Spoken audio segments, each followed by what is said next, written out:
Genghis खां और जितने Mongolia के मकबरे हैं उनके बाहर आप जाके उसकी फोटो देखेंगे तो त्रिशूल लगा हुआ है और श्रृंगी भी लगी है मकबरे के बाहर। क्यों? आप किसी से इतिहास में पूछिए तो कहते मंगोलों का धर्म क्या था, कहते तेंद्रिन था। तेंद्रिन और कुछ नहीं था, तंत्र शब्द का अपभ्रंशी तेंद्रिन है और तंत्र के देवता भगवान शंकर हैं, इसलिए मकबरे के बाहर त्रिशूल लगा है। वहां तक जाके हमारा भाव जुड़ता है। और इतना ही नहीं, अभी माननीय मोहन जी ने कहा कि हिग्स बोसॉन तक दुनिया पहुंची। ये हिग्स बोसॉन जिस लेबोरेटरी में खोजा गया वो थी यूरोप की सन लेबोरेटरी, और सन लेबोरेटरी की लॉबी में आप जाइए तो नृत्य करते हुए भगवान शंकर की नटराज की मूर्ति रखी हुई है और जिसके नीचे ऑस्ट्रियन साइंटिस्ट फिट्जे कैपरा का कोट लिखा हुआ है कि now the science has come to the conclusion that the consistent perpetual creation and destruction of universe is like the cosmic dance of Shiva.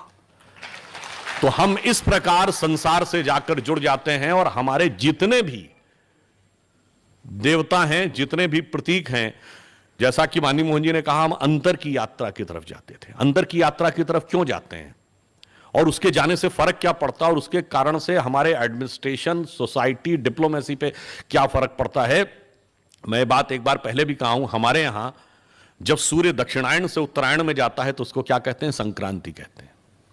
पर अगर हम पॉलिटिकली देखें तो दुनिया के जितने बड़े बड़े देश हैं, हमने हिस्ट्री में पढ़ा होगा, हर देश में एक ना एक बार क्रांति जरूर हुई है। हमने चीन की क्रांति पढ़ी, रूस की क्रांति पढ़ी, फ्रांस की क्रांति पढ़ी, ब्रिटेन की क्रांति पढ़ी, अमेरिका की क्रांति पढ़ी, परंतु बड़े देशों में एकमात्र भारत है जहां कभी क्रांति नहीं हुई। क्यों?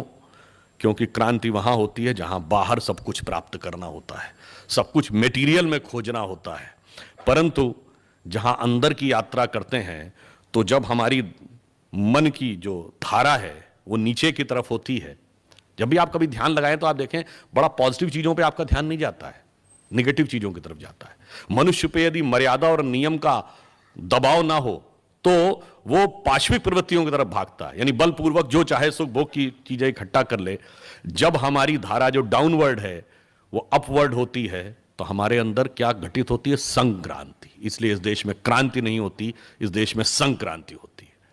और उस संक्रांति का यह भी अर्थ समझिए, गुजरात की धरती पे भगवान कृष्ण को विशेष पूजा जाता है। आपने कभी ध्यान दिया, भगवान कृष्ण चूंकि काले हैं, जब आप ध्यान लगाते हैं तो आपकी आंखों के सामने श्याम वर्ण होता है, और जब आप गहराई से उस चेतना में उतरते हैं और आपकी मन की धारा जो निरंतर डाउनवर्ड्स है उसको कंट्रोल करने में सफल होते हैं और उसको अपवर्ड करते हैं, तो धारा का उल्टा क्या होता है? बस यही राधा कृष्ण का संगम है।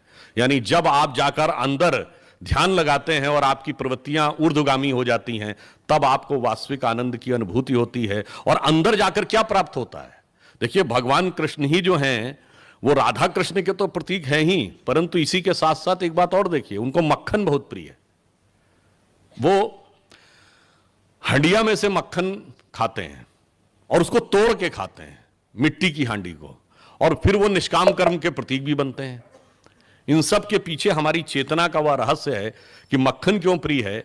हमारा मन दूध की तरह है, हम पानी में मिला देते हैं तो दूध पानी में मिल जाता है, नष्ट हो जाता है, परंतु यदि इस दूध को स्थिर कर लें वो दही बनता है, दही को मथ लें तो मक्खन बनता है, मक्खन को पानी में डालिए तो वो मिलता नहीं है। तो निष्काम कर्म व्यक्ति संसार में आकर तभी कर सकता है जब अपनी चेतना को स्थिर कर कर मथ कर उसमें से नवनीत निकालने में सफल हो जाए। इसलिए भगवान कृष्ण निष्काम कर्म के प्रतीक हैं। और इतना ही नहीं, अगर आप ये देखें, अब कभी कभी बहुत से प्रश्न उठते हैं ना कि भगवान कृष्ण की इतने हजार गोपिकाएं थीं, तो इतने, एक बार मैं बचपन में कॉलेज में था तो हमारी एक डिबेट थी जिसका टॉपिक था कि Indian culture will self demarcates between man and women. तो इसके पक्ष में बोलने में तो बहुत मिल जाएंगे, अगेंस्ट में बोलना बड़ा मुश्किल था। तो उसमें एक रिबटलिंग पैनल भी था, यानी आपको खाली डिबेट करके चले नहीं आना है, प्रश्नोत्तर भी होंगे। तो प्रश्नोत्तर करने वाली एक महिला थी, उन्होंने प्रश्न किया कि what you have to say about the more than 10,000 wives of भगवान कृष्ण। मैंने कहा no, he was not having 10,000, he was having 16,108। तो उन्होंने कहा yes yes whatever the figure is, but what is the answer? मैंने कहा the answer lies in the figure. 16,108 Veda में ऋचाओं की संख्या है और सभी गोपियों के साथ एक साथ भगवान कृष्ण जब रास करते हैं, इसका अर्थ हुआ किसी एक ऋचा को लेकर आप ध्यान लगाकर गहरे चेतना में उतरिए तो उसी आनंद की अनुभूति होगी जो किसी दूसरी ऋचा के साथ दूसरे व्यक्ति को हो रही होगी। एक ही ब्रह्म सभी में उद्भासित हो रहा होगा। और ये मैं ऐसे ही नहीं कह रहा हूं, सूरदास ने लिखा है, वेद ऋचा भई गोपिका हरिसो कियो विहार। ये मैंने इसलिए कहने का प्रयास किया कि हमारे स्व के तत्व में इतनी गहराई है